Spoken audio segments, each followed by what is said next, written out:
కృష్ణా జలాల్లో న్యాయంగా వాటా కేటాయించాలి. పాలమూరు, రంగారెడ్డి, సీతారామ, సీతక్క, సమ్మక్క సాగర్ ప్రాజెక్టులు క్లియరెన్స్ ఇవ్వండి. అయితే గోదావరిలో తెలంగాణ నికర జలాల వాటా తేల్చాలి. తెలంగాణ ప్రాజెక్టులకు ఆర్థిక సాయం అందజేయమని చెప్పి ఎవరంటే సిఆర్ పాటిల్కు ముఖ్యమంత్రి రేవంత్ రెడ్డి నిన్న ఢిల్లీకి పోవడం జరిగింది ముఖ్యమంత్రి. అయితే దానిలో భాగంగా అందరూ కూడా లెటర్లు ఇస్తూ ఉన్నారు కృష్ణా జలాల పంపిణీ గురించి. దాని వాటా మాకు తీర్చాలని చెప్తా ఉన్నారు. అలాగే పాలమూరు, రంగారెడ్డి, సీతారామ, సమ్మక్క సాగర్ ప్రాజెక్టులకు కూడా క్లియరెన్స్లు ఇవ్వని చెప్తా ఉన్నారు. న్యాయంగా మాకు వాటా కేటాయించాలని చెప్తా ఉన్నారు.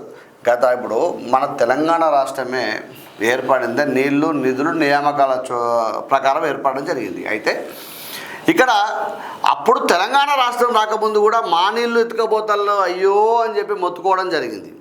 మొత్తుకొని తర్వాత ఉద్యమం చేసి అనేక మంది అమరులైన తర్వాత ఇదే ఇక్కడ కాంగ్రెస్ పార్టీ కేంద్రం నుంచి తెలంగాణ రాష్ట్రాన్ని మనకి ఇవ్వడం జరిగింది. దాని తర్వాత రాష్ట్ర ముఖ్యమంత్రిగా కేసీఆర్ గారు మనకు గెలవడం జరిగింది, వారు ఉండడం జరిగింది. అయితే పార్టీ గెలిచిన తర్వాత వారు రాష్ట్ర ముఖ్యమంత్రిగా ఆ సీటు మీద కూర్చోవడం జరిగింది. దాని తర్వాత 10 సంవత్సరాలు అంటే తెలంగాణ ఉద్యమం లోపల ఏదిని కోసమైతే మనం కొట్లాడినామో దానికి ముఖ్యంగా బాధ్యుడైనటువంటి ముందుండి నడిపించిన నాయకుడు కేసీఆర్ వాస్తవానికి కూడా. అయితే అటువంటి నాయకుడు ఉన్నప్పటికీ కూడా ఈ వాటాలు నీళ్ళ వాటా తేల్చలేకపోయిండు అంటే ఎంత అసమర్థత అనుకోవాలి ఇక్కడ. వాస్తవానికి అంతే కదా. ఇప్పుడు మీరు ఏదిని కోసం అయితే 10 సంవత్సరాల పొంటే యుద్ధం 2001 పార్టీ పెట్టినప్పటి నుంచి కూడా పార్టీ కోసం కొట్లాడి మా నీళ్ళు ఎత్తుకపోతాడు, మా ఉద్యోగాలు ఎత్తుకపోతాడు, కొట్లాడి కూడా ఏదైతే ముందుండి నడిపిన నాయకుడే అధ్యక్షుడై అతనే ప్రథమ పౌరుడు, రాష్ట్రానికి ప్రథమ పౌరుడై అంతే కదా.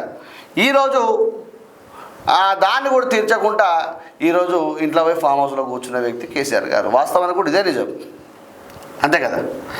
అదే ఖచ్చితంగా 10 సంవత్సరాల కాలం లోపల బీజేపీతో వీళ్ళు మంచిగానే ఉండేది. వాస్తవానికి కూడా బీఆర్ఎస్ పార్టీ బీజేపీతో బాగానే ఉండేది. ఉన్నప్పుడు ఆ బీజేపీతో బాగున్న సందర్భం లోపల వారు ఏదైనా చేయొచ్చు కదా. మన జగన్ ఇంకోటి అక్కడ ఫస్ట్ 5 సంవత్సరాలు అంటే చంద్రబాబు నాయుడు గారు ఉండే, తర్వాత జగన్ గారు వచ్చినారు. జగన్ గారు అయితే ఇంట్లో మనిషి లెక్క దగ్గర కొంతవరకు ఆర్థిక సాయం చేసినా కూడా వార్తా కథనాలు వచ్చినాయి. అయినప్పుడు మరి జగను వీళ్ళిద్దరు ఒకటే అయినప్పుడు ఆంధ్రప్రదేశ్ రొయ్యల పులుసు తిని వాళ్ళతో ముచ్చటబెట్టినప్పుడు రోజుతోని మరి అప్పుడు ఎందుకు ఈ సమస్య పరిష్కారం కాలేకపోయి చెప్పండి. మీరు కూర్చొని మాట్లాడకూడదు అంటే జగన్ గెలిచినాక అనేక సందర్భాల్లో ఏమని మాట్లాడాలంటే మొత్తం విభజన హామీలను కూడా నెరవేరుస్తాం,